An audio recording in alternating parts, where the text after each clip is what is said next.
Gracias, Tono. Yo creo que había una interpretación equivocada de ese informe, porque el informe es un todo, y lo que ha hecho el congresista Hugatás es extraer la segunda conclusión del informe, pero para poder entender las conclusiones tienes que leerlo completo. Y lo que hace este informe es darle un valor jurídico y político a la abstención. O sea, te dice, mira, tú puedes estar de acuerdo, puedes estar en contra, o puedes decir, mira, ¿sabes qué? No me convences, no estoy de acuerdo contigo. ¿Qué significa exactamente la abstención? ¿Es el voto en blanco? Es el voto en blanco, que significa muchas cosas. El mensaje que nosotros quisimos dar el día viernes, y que creo que lo hemos dado con claridad, es, mira, lo que tú dices no me convence. Necesito definiciones políticas claras. Y entonces lo que se espera es que se den esas definiciones. Ahora, ¿cuál es el valor de ese voto? Es lo que ese informe desarrolla. Y lo que te dice es, cuando la abstención es mayor, o sea, no divide en dos la mayoría simple, que es lo que dice el reglamento, sino que lo divide en tres. Se dice, así como hay un verde y un rojo, también hay un voto en blanco, o un ámbar. O un ámbar. Volvemos al famoso semáforo que ha acompañado nuestra vida en los últimos meses. ¿Y qué cosa dice entonces? Cuando el voto o la abstención es mayor, o sea, 33, 33, 34, hablando de 100, por ejemplo, el mensaje que se ha dado es, no me convence. Se puede votar tantas veces como sea necesario hasta que la balanza se incline o para el verde o para el rojo. Y eso puede ser en una sesión o en varias sesiones. El resultado de la segunda votación, Marisol, fue 42 votos a favor, 6 en contra y 73 abstenciones. Ahí no hay nada que interpretar. Se aplica la primera conclusión. Lo que pasa es que el congresista Hugatás aplicó la segunda sin entender que la primera es meridianamente clara. Ahora, esa es la primera definición que para mí tiene que darse en la reunión del día de hoy. Yo no tengo dudas.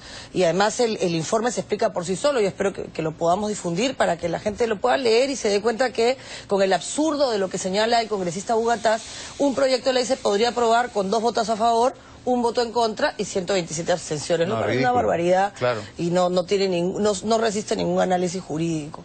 En todo caso, esa es una primera definición. Y es tan así que el propio congresista Otárola, el presidente del Congreso, dijo no se ha tomado ninguna decisión. Porque claro, hacerlo, fuera de las consecuencias políticas que evidenciaban que necesitaron que su propia bancada votara en contra para tener, en una mala lectura además del derecho, una aprobación, fuera de eso generaba una inestabilidad innecesaria, ¿no? Así que yo espero que eso sea lo primero que se defina hoy para poder entrar a los problemas que son en realidad los importantes. ¿Por qué 73 congresistas? ¿Por qué toda la oposición menos su aliado?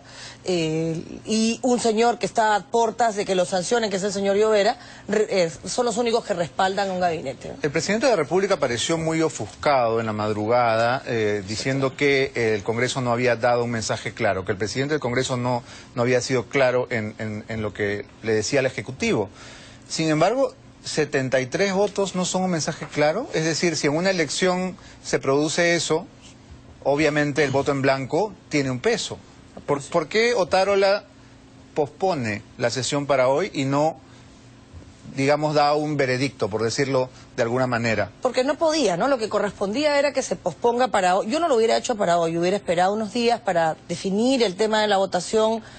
Para mí no hay nada que definir, pero para públicamente hacerlo y dar un par de días para que se tomen o se hagan los ajustes que se tienen que hacer. El pedido de la oposición tiene, por supuesto, independientemente de las legítimas exigencias de cada bancada en términos políticos, ¿ah? No, yo no hablo de negociar, hablo de exigir lo que consideran que es necesario. Como oposición teníamos líneas comunes y las líneas comunes pasaban por demuéstrame que crees en la democracia y entonces mantengo una línea clara de defensa de la libertad de expresión y de garantía de separación de poderes y pongo una posición clara en el tema de Venezuela. Pongan en su lugar a Nadine y aclárame cuál es su posición y cuál es su rol, porque ya este enturbiar constantemente el ejercicio de gobierno, el gabinete Villanueva y la alfombra roja que es anecdótica, la luz verde que también lo es, pero que te reflejan un poder que no responde frente a nadie y una autoridad que se ve minada constantemente de un presidente de la República que necesita a gritos recuperar su liderazgo, me parece que no solo es una exigencia, le estamos teniendo un puente de plata al presidente de la República. Y hay otros temas que a mí me parece que son importantes, como quién asume responsabilidad política en el tema del pago en Tauro, donde la ley dice con claridad que el responsable es el titular del pliego para poder hacer un pago. Continuamos aquí en 90 Matinal, estamos conversando con Marisol Perestello, Verónica Mendoza, Omar Chejade y Javier Velázquez Quesquén sobre la tremenda crisis política que se vive hoy en el país. Marisol, estos gestos que ustedes demandan para cambiar su voto serían gestos en realidad de palabra. Que alguien diga Nadine Heredia ya no va a tener influencia, es decir, esto se puede escuchar, pero de ahí a que realmente suceda, lo vemos un poco verde, ¿no? Creo que lo grave de todo esto, Beto, es la evidente falta de conciencia del daño que se está haciendo, ¿no? O sea, acusan a una oposición que en términos generales se ha conducido con mucho respeto. Negarle la confianza al gabinete es negarle la confianza a los ministros que lo conforman. Y en realidad la crítica no es al gabinete. Hay por supuesto cuestionamiento de algunos ministros, a la falta de asumir responsabilidad, en el caso específico del ministro Cateriano, y hablo de responsabilidad política, no responsabilidad administrativa, y algunas cosas que hay que mejorar en el gabinete, pero en general la crítica no es a la conformación del gabinete, la crítica es mucho más grande, la crítica es al ejercicio del poder. Y si no han entendido ese mensaje en la forma como ha sido trasladado, oye, 73 personas están diciendo, estás haciendo algo mal. Y lejos de eso, lo que hacen es devolvernos calificativos que yo no voy a aceptar. Que el congresista Gamarra diga que ya no se preocupen, que el día lunes después de negociar vamos a conseguir que voten en verde. O sea, es una barbaridad que no los ayuden. De verdad, el nacionalismo no se ha caracterizado por tener una bancada que en el momento en el que se necesita solidez y puentes y diálogo contribuya. Mejor que se calle. O sea, no ha funcionado. Lejos de haber tendido puentes y haber recompuesto una relación democrática en la que podamos respetarnos a pesar de nuestras diferencias, no han hecho más que cometer errores o eludir responsabilidades o blindar a gente que nos avergüenza como Congreso. Lo que tiene que hacer ahora es trabajar el gabinete. Creo que el Premier está haciendo esfuerzos. En Panorama hizo un intento el día de ayer, lo hizo también en otro programa en Cuarto Poder. Hoy creo que va a estar en RPP. Pero ¿cuál es el miedo? No entiendo, ni siquiera mencionan su nombre. De decir, la señora Nadine no manda. La señora Nadine tiene una representación en su partido, lo cual es una muestra de absoluta ingenuidad. Quien debería de renunciar a su partido es ella, no nos corresponde meternos en los fueros internos, pero si piden sacrificios por el país, más del 60% del país les está diciendo, oye, controla tu poder, ¿y por qué no tienen la capacidad de renunciar que nos están pidiendo a nosotros?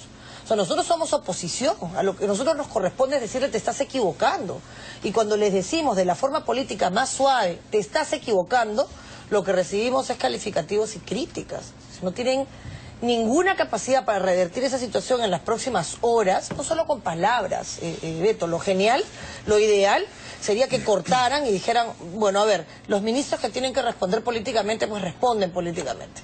En el tema de Venezuela se suscribe la posición que se tuvo en la OEA, pero que al día siguiente el presidente Ollanta Humala enmendó. Y no es un tema de Venezuela, es un tema de defensa de la democracia.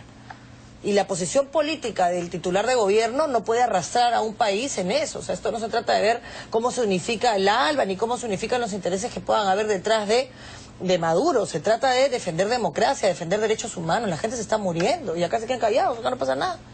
O sea, que avalan una conducta como esa que podría repetirse en nuestro país de ninguna manera, ¿no?